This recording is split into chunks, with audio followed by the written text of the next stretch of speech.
Salom hammaga, yaxshimisizlar? Hozirgi o'chirimiz o'sha siz kutgan dushmaningiz haqida o'chirim qilamiz. Dushmaningizni hozirgi holati, energiyalari qanaqa holatda, bugungi kuni qanaqangi o'tdi va unda boshladik. Ikkita variant qilamiz. Like berishni, obuna bo'lishni unutmang.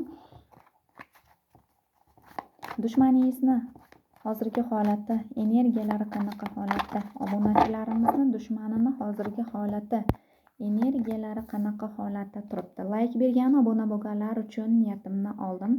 Shifoli o'chirim bo'lsin. Unda boshladik va yana bitta narsa, aziz o'rtoqlarimiz, sizlarga bitta narsani eslatib qo'ymoqchiman. Bu kanalimdan tashqari yana bitta kanal ochdim. Ayrim sabablarga ko'ra, o'shaning uchun u kanalim ham tarot.uz. Mana bu profildagi rasm ham xuddi shunaqa rasmda qo'yilgan. O'sha ham meni kanalim. Iltimos, u kanalimda ham videolarni chiqaraman. O'sha kanalimda ham like bosib, nima deydi, obuna bo'lib qo'ying va chiroyli kommentariyalaringizni yozing. O'sha kanalim ham rivoji yaxshi bo'lishi uchun, yaxshi tomonga o'zgarishi uchun, obunachilarim ko'payishi uchun sizlar ham ozgina o'z nima deydi, yordamingizni berishingizni so'rayman. Chunki bu kanalimda ayrim sabablarga ko'ra ozgina vaqt berildi. O'shaning uchun bu kanalim blok bo'lib qolishi mumkin. O'shaning uchun boshqa kanal ochishga majbur bo'ldim.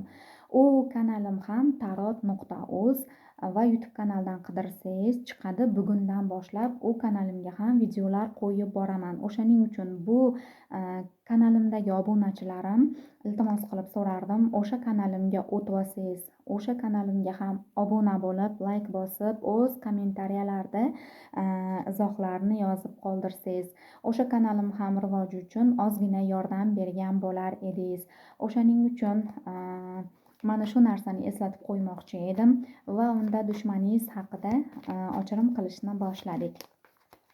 Like berishni, obuna bo'lishni unutmang va o'sha yangi ochgan tarot.uz deb ochgan kanalim, rasm xuddi profilimdagi rasm, xuddi mana shu rasm, o'sha men bo'laman. O'sha kanalimga o'tib, like berib, obuna bo'lib, o'zingiz nima deydi, u yog'ini tushundingiz. Ko'p gapirmayman, ko'p gap hech kimga yoqmaydi va o'sha kanalimga ham obuna bo'lib, like bosib qo'ying. Bugundan boshlab u kanalimda ham videolarni qo'yib boraman. Unda ketdik. Dushmaningizni hozirgi holati, energiyalari qanaqa holatda? Birinchi variant, dushmaningizni hozirgi holati, o'ylovlarda, rejalar tuzyapti. Qandaydir reja asosida ish qilmoqchi, atrofga nazar tashlayapti, atrofdagilar nima deyapti, nima qilyapti, nima qo'yyapti degan o'y fikrlari bor. Hozirgi o'zini holati qanaqa? O'zini holatiga keladigan bo'lsak, yotoqsirab qolgan bu inson, qandaydir yotqisi kelyapti, qo'li bitta ishga bormayapti, uylari bardek, qandaydir dushmaningizni hozirgi paytda hech narsa qilmayapti, ko'proq yotqisi kelib qolyapti bu insonni.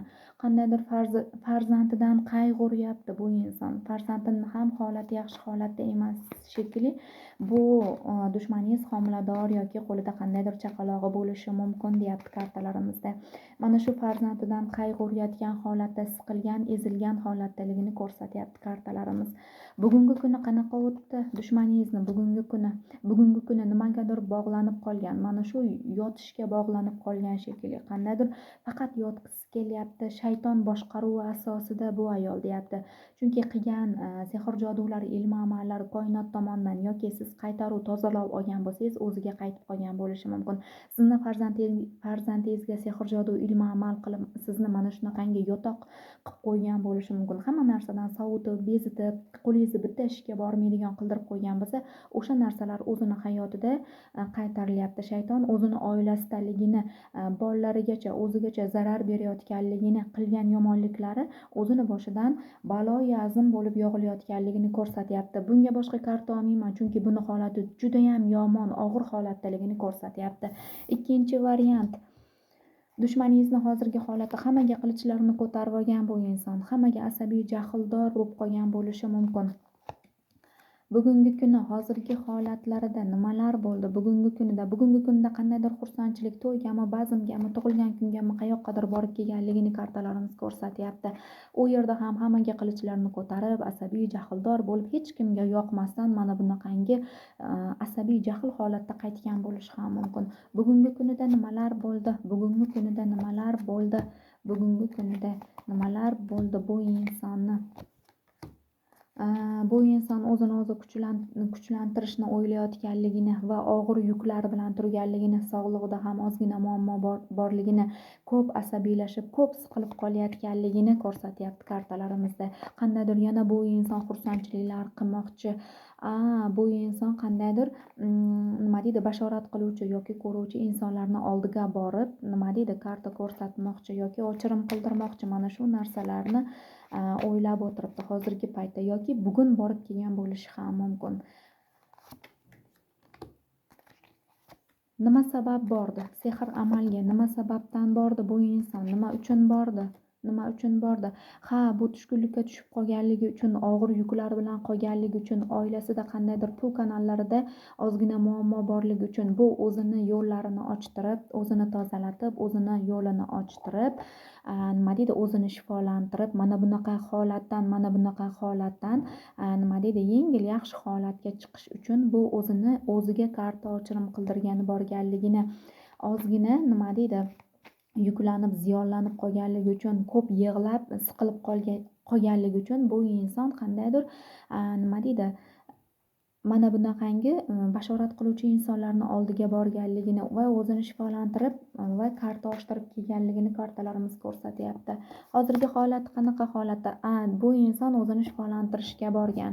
Bu hech qanday yomon niyatda bormagan, o'zini shifolantirib, qandaydir o'zini tozalovlar qildirib, uyida barakalarini oshirib, pul kanallarini ochib, qandaydir mana shunaqangi o'zi uchun borganligini kartalarimiz ko'rsatyapti. Va buni holat qanaqa holatda bo'ladi? Yaxshi holatga chiqib ketadimi?